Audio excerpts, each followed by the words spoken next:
guys? And all the energy and stuff. So the positivity on the last video so got me hyped to do another vlog for you guys. Yeah.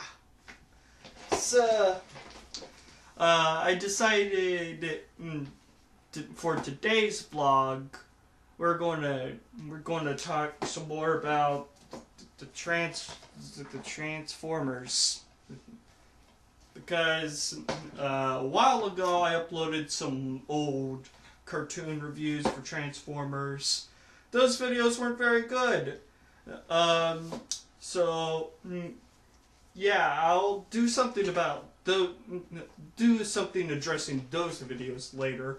But now I just want to talk more about Transformers because I love Transformers.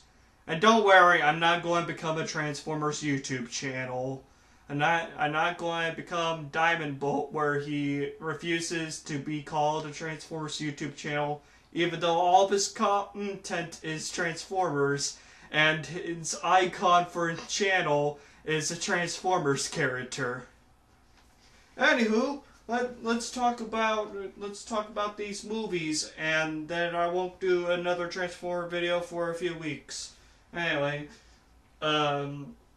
let's start with the very first one, the one that nobody knows about. Transformers, the movie from 1986. This one's a cult classic. Like, Transformer fans love it, but most of the general audience doesn't remember the film because it was released in 1986. And nobody I know was even alive back then. So, you know, the people that were alive back then that I know.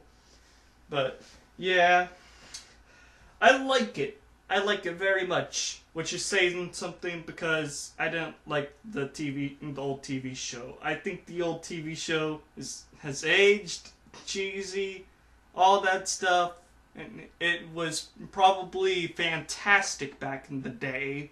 But as a youngster who has only been on this earth for 18 years, doesn't hold up. But the movie's pretty good. It's definitely my favorite out of all these movies. Like, this is the crown jewel of the Transformer movies. Nothing could top it. Nothing. It's the crown jewel. The story is that Unicron is a giant transformer. It's eating planets. It's going to eat Cybertron, and the only person who can stop Unicron is a Prime. And a Prime is somebody who wields the Matrix of Leadership, which is the only thing that can stop Unicron. Only one problem. Earlier in the movie, Megatron kills Optimus Prime, and Optimus dies, and every kid who saw it back in 1986 cried in the theater. Oh, it's so sad. But then a new Autobot, Rodimus Prime, who's on the cover, you look at him, he's underneath Optimus. He takes the Matrix of Leadership, becomes a Prime, and stops Unicron, and fights Megatron, who becomes Galvatron.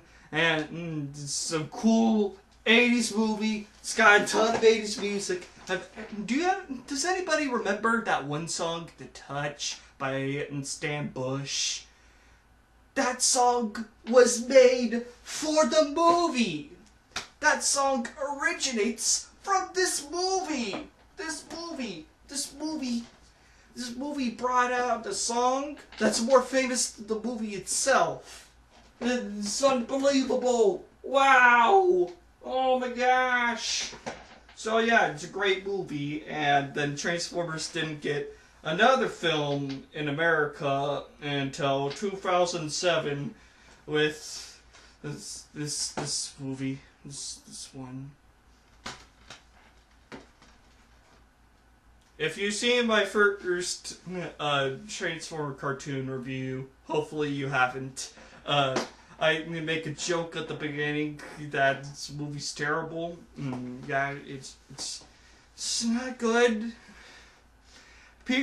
Some people say that this first one is the most coherent movie out of all of them. It's the most movie, like, it's the most Transformer movie that's actually constructed like a movie should be. I can't deny that, but at the same time, I don't like it. I don't like the my biggest problem with all of the live-action Michael Bay movies is that the title characters are not the main characters. The Transformers are not the stars of their own movies. That's the problem. Instead, we get this one kid, Sam Witwicky. He's nothing special. They try and do something with the fifth movie to make him more special and whatever. He's not special. He's just a teenager who doesn't know what he does and all the stuff, and he tries to become... he's trying to date Megan Fox. I don't like either of those actors. I don't like this movie. This movie is not my favorite out of them. I will admit it did good things to the brand. Like it was the movie that made Bumblebee so popular, and now Bumblebee is kind of leading the way for more Transformer media without constantly having to rely on Optimus and Megatron. I'm happy about that. I'm really happy about that. I really like how Bumblebee is treated in some of the recent cartoons and stuff, like Transformers Animated and Transformers Prime. Transformers Animated, he was hilarious. And Transformers Prime, he was super cool because he was voiced by Batman Beyond. Oh, it was so... Transformers Prime's the best. And it wouldn't be what it is without this movie. And it also brought back Peter Cullen as Optimus Prime. I think I mentioned that earlier, but whatever, I mentioned it again. Peter Cullen as Optimus Prime. Obviously, the definitive Optimus Prime. He was in the original cartoon, but then after that, he went away from Transformers because... Transformers went away for 10 years, and then whenever Transformers came back in 1987's Beast Wars, like, Peter Cullen didn't return to voice Optimus Prime because Optimus Prime was a little bit different in that show, so they needed a different voice for him. But yeah, this movie brought him back, and also made the Allspark really cool, because in Beast Machines, the Allspark was basically just the Force from Star Wars. That's all it was. And then this movie made it a physical object and made it really cool and mysterious, and then other Transformers shows expanded upon that. That is another great thing this movie did. And it made Transformers popular, a popular, well-known franchise throughout the U.S. So now I can go and talk to people about Transformers, and hopefully they won't know what the heck I'm talking about, because these movies, nobody knows what Transformer is. It's really. So yeah, there's a lot of things to be thankful for with this 2007 movie, but I don't like it. I don't like any of the scenes with Megan Fox. I don't like how they overly just use human characters. Like, it kind of makes sense, but I don't know. I just kind of wish that the first movie started out on Cybertron, and then like 20 to 40 minutes into the film, then it would be the Transformers arriving on Earth. That's what I would have made the movie about, is just simply the Transformer journey from Cybertron to Earth. And I think that would have been a very interesting story to tell, and maybe it'll happen one day. They're making a Bumblebee prequel movie, why not make a Cybertron prequel movie that's already been kind of confirmed, but not exactly, and it's all confusing and whatever. But yeah, now we're done talking about this one now. Let's move on to the sequel, Revenge of the Fallen, the most hated one. The Revenge of the Fallen, it's a movie. It's a movie. Honestly, I don't know what to think about Revenge of the Fallen. It's been a while since I've seen it, along with the next movie, Dark Side of the Moon. But Revenge of the Fallen, what did it do? What did it do that furthered the story? The answer is nothing. It didn't really do anything to further the story. Like, oh hey, Sam saved the world again thanks to the Transformers, and he gets an award, and Optimus Prime gets beat up by military people. I don't know. It didn't really do anything to make the franchise go forward, or at least I think it was trying to, but then the negative reception of the movie caused them to change plans. I don't know. I don't know what's going on with these movies. And I think I qualify as a Transformers expert. And I mean, look at this thing I have behind all my movies. Look at that. Look at that gigantic Autobot symbol. That signal is a container for a big Transformers book I own. That's how much I love Transformers. That thing cost $100. Ah, I love Transformers. But yeah, Revenge of the Fallen. What else did it do? It tried to bring back some more beloved characters from the 80s show, and they weren't very well received. Like, Devastator is cool, combiner from Generation 1. He's 5 Transformers combined together, and he's super cool. And this movie just turns him into a dog, and then they make ball jokes, and it's terrible. I don't. This movie is just. I don't know what to think about it. Like, honestly, it tried to like introduce the story of the 13 Primes into like the films, which I love the story of the 13. Not very well executed in the movie, so it's really just a thing that only Transformer nerds like me know about. And then the movie-going audience didn't understand what they were talking about with this movie. Megatronus is the Fallen. They never even say that in the movie. The Fallen's real name, the title character in Transformers Revenge of the Fallen, his real name is Megatronus. And he inspired Megatron's name. So, Megatron named himself after Megatronus, who goes by the Fallen in the movie, because he's the fallen member of the 13 Primes. And I don't think anybody who saw the movie really knew that. I don't know. But let's move on. Oh yeah, favorite scene in the movie. I should probably say my favorite scenes of all these movies. Favorite scene of the first movie, just like Starscream for Transformers the movie.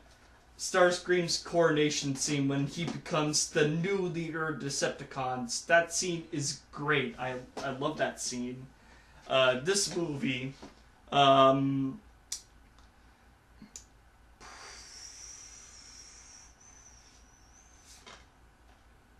I guess maybe the scene whenever Bumblebee was captured by the humans and it was all sad and stuff. Or wait, no, just the scene whenever all the Transformers arrive on Earth. Yeah, that's my favorite scene from the first movie. And then Revenge of the Fallen. Obviously, everybody's favorite scene from this movie is the forest battle. Whenever Megatron kills Optimus that fight scene is really good, but the death of Optimus Prime wasn't very well executed in itself, but everything else about that scene was great. And yeah, for Revenge of the Fallen. And now let's talk about Dark Side of the Moon. For what my opinion of Dark Side of the Moon has bounced back and forth like a pinball every single time I watched it. The first time I remember I loved it. The second time I remember I hated it. And then the third time I was like, it's not as bad as I remember, I don't know. And the fourth time I was like, okay, literally half this movie is just action scenes. And there's no other substance beyond that. Sentinel Prime, the new villain of the movie, he would... why was he the bad guy? Why did he have to be the bad guy? I don't know. I don't.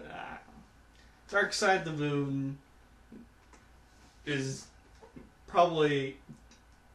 I'm not going to say it's the most disappointing, but Dark Side of the Moon was just. One thing you can't say about Dark Side of the Moon is that it was the first actual movie to have the portal in the sky thing before the Avengers came out a year later. So all the movies that use portal in the sky during their climax, they might have been inspired by the Avengers, but Transformers did it first. Whatever. Dark Side of the Moon, Dark...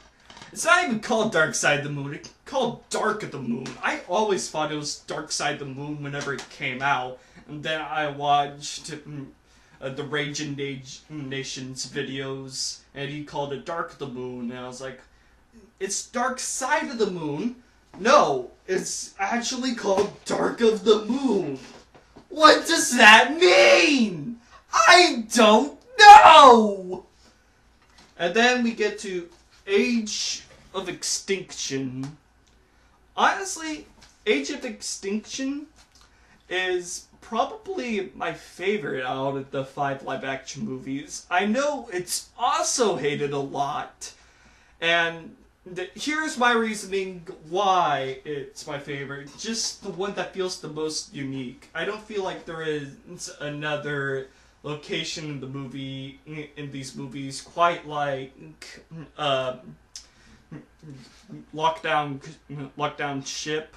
It was also interesting seeing Optimus all beat up and stuff. Like, it's not the first time we've seen Transformers be beat up in these movies, but it was for an extended period of time, which we never really saw. And they finally explained what sparks are to the general audience.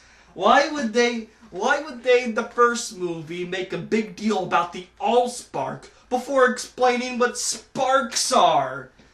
Optimus finally explains in the 5th movie what the spark is. The spark is like the power source inside of Transformers. And what makes them alive, and what Kay Yeager says in the movie, it's basically a soul. The spark, why didn't they explain this before introducing the Allspark in the first movie? Why wasn't this explained in the first movie? Why did it take them 4 movies to explain that to the audience? I don't know. But yeah, they finally did it, and yeah. This movie just feels a lot more fresh and newer compared to the rest of them.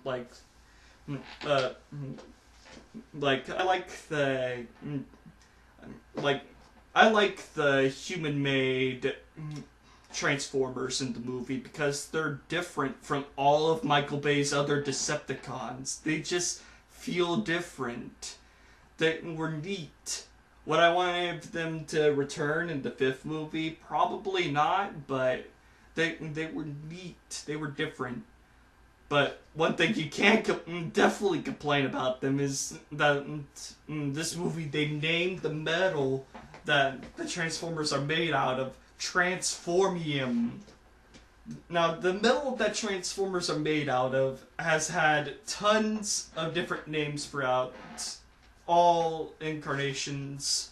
Like, they're technically Transformers are just made out of living metal. That's it. Just metal that is alive.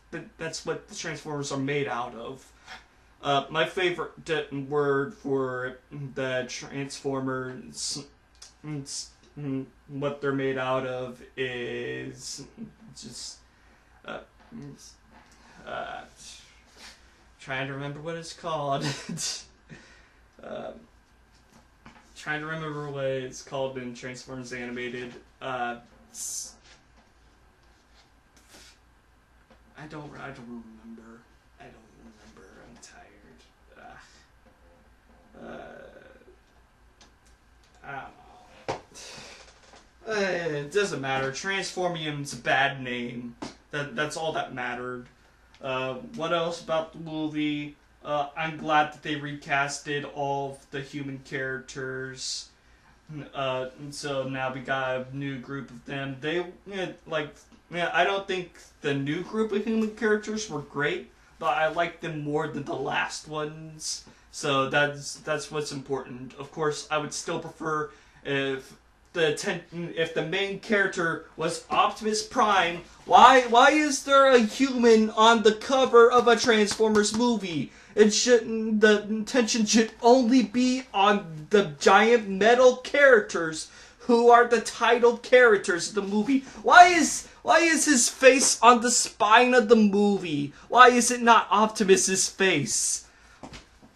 That's what I just hate the most about these movies, is just that they don't make the title characters the stars of the films. That may seem backwards to a general audience who just watches movies. It's like, well, the stars are always like the people that we see in the movies. It doesn't have to be. That's just Hollywood being Hollywood. Like, what if in Toy Story, Andy was the main character and his toys were just treated the same way the Transformers are in this movie? In these movies, Toy Story would not be as beloved as it is if that were the case. And then finally, we get to the new one, Transformers: The Last Knight. The real reason why I did this vlog is because I just saw the movie a week ago, and so it's like, well, now I want to talk about all the Transformers movies. Okay, Transformers: The Last Knight. It's meh. It's just meh.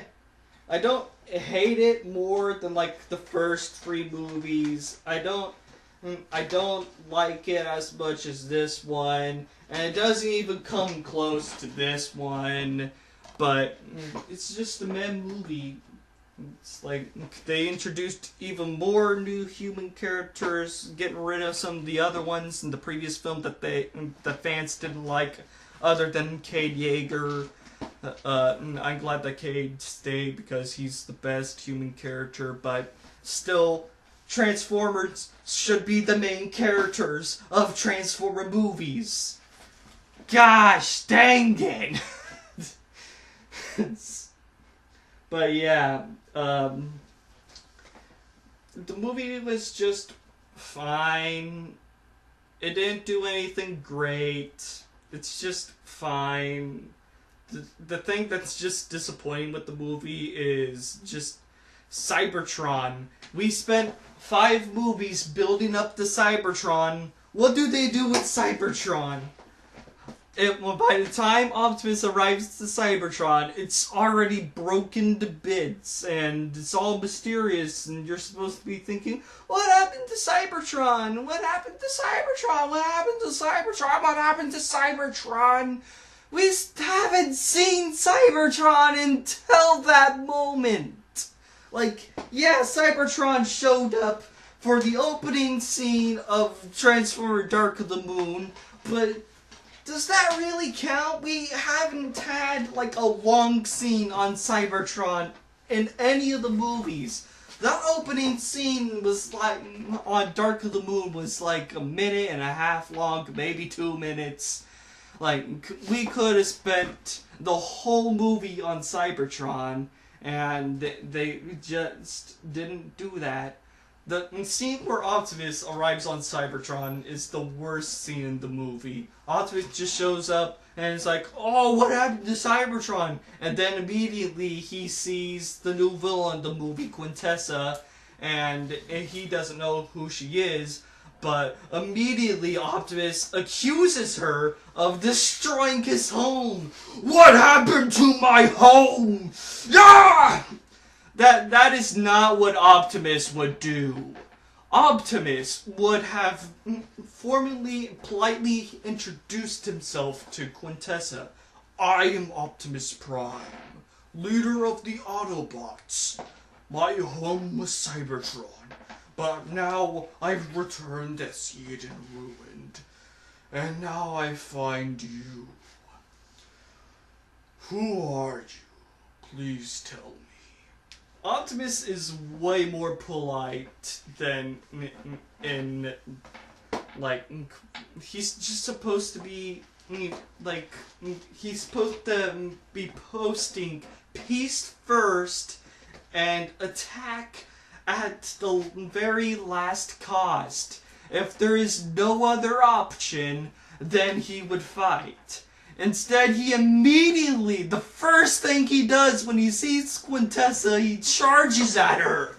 And then Quintessa attacks him back, stops him, and then puts him under her spell, turning him evil. And blah blah blah blah blah blah blah blah blah blah blah blah blah blah blah blah. That's my review of Transformers last night. Yeah, it's just meh. Like the rest of the movie, I was just like, ugh, whatever. This happens, don't care. That happens, don't care. Blah blah blah blah blah. It's watchable. It's more watchable than the first movie. I'll give it that. It's a watchable movie. But yeah, that's my reviews of all the Transformer movies. And I just want to say real quick, I know this video's gone on a little bit long, but just thank you guys. Thank you guys for watching my channel. I got so many new viewers from my last video. Thank you guys. And if you want to support me, right now what's just best to do is to just keep commenting on my videos. I read all the comments. I want more comments. I just want to have a conversation with the people who comment on my videos. Like, I know some people commented and I haven't done a reply yet. That's just because I've been at high school and, you know, I can't comment on videos in high school. I just got home and this video was the first thing I recorded. So, see you guys tomorrow. I am going to do weekly vlogs. Like, not weekly, daily vlogs. Daily vlogs. I'm going to record a video every day because I like to do this stuff. See you guys next time.